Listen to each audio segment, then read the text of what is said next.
High altitude, high speed, decoys and a full payload of bombs. Tonight, the extraordinary details of Operation Midnight Hammer and how the US planned and executed its stealth attack on Iran. Codename Operation Midnight Hammer.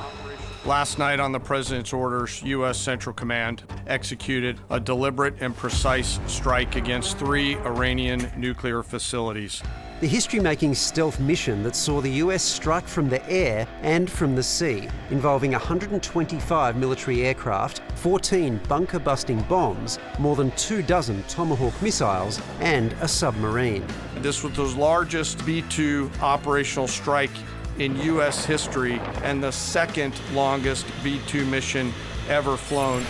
First, a portion of the aircraft peeled off on a decoy mission into the Pacific, leaving 7 B-2 Spirit bombers heading due east. Throughout the 18-hour flight into the target area, the aircraft completed multiple in-flight refuelings. When they crossed the coast, the planes moved into formation.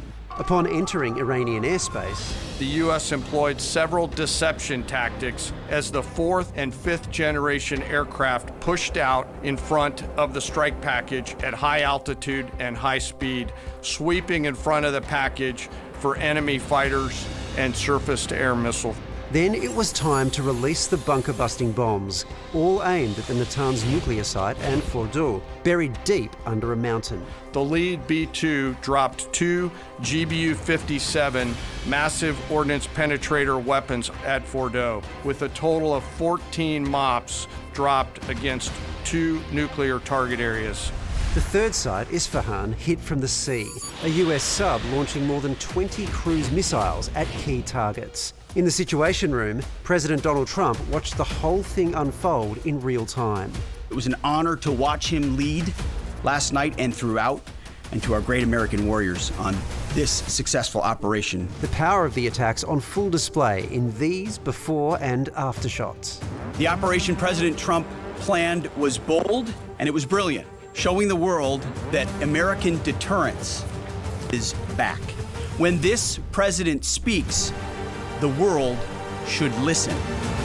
We are live from the lands of the Kulin Nation, and Gary Slater is a retired US Marine from ADCG who has experience with these kinds of operations. Gary, how difficult would this have been to execute? So clearly this is a decisive moment in Middle Eastern history and in world history and for the second Trump administration. So I have full confidence that a lot of planning and effort went into this. This is not a routine operation. It's a very difficult, very complex and challenging joint military operation where a lot of things could go wrong. But there's only one country in the world that could pull this type of operation off, and that's the United States.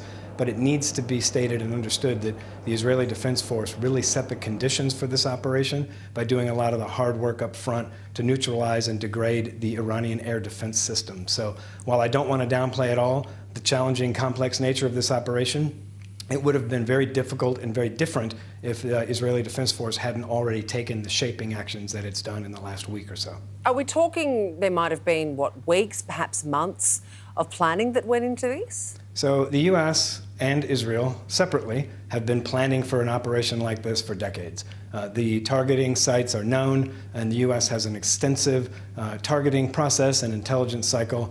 They've been planning for this type of operation for years. The specific operation and the tactical details probably have been weeks in the planning, and just in the last few hours and days leading up to the mission, all the particular details had to be ironed out, taking into account the weather, the status of Iranian forces on the ground, and factors like that, the current status of their air defense system. So the answer is years, months, weeks, days, and hours, right up until the last few minutes of executing the operation. Now the bomb damage needs to be assessed. That seems to be an extremely difficult operation in itself. How are the Allies, the Israelis, the Americans, going to work out whether it worked or not, how much is left, what's not left, what they've moved? How's that work? They're going to use all means available. We're all relying on satellite imagery, which is now ubiquitous and available in the open domain. But there are other means as well: signals intelligence, electromagnetic intelligence, and there's plenty of indications and plenty of open source media showing that the Israelis have fully integrated and infiltrated into the Iranian regime, and they probably have people on the ground that know just what to look for and who to talk to. So all of those sources and methods that remain classified for obvious reasons will be brought together to try to provide the best estimates possible. Gary Slater, I appreciate your time. Thank you. My pleasure. Thank you.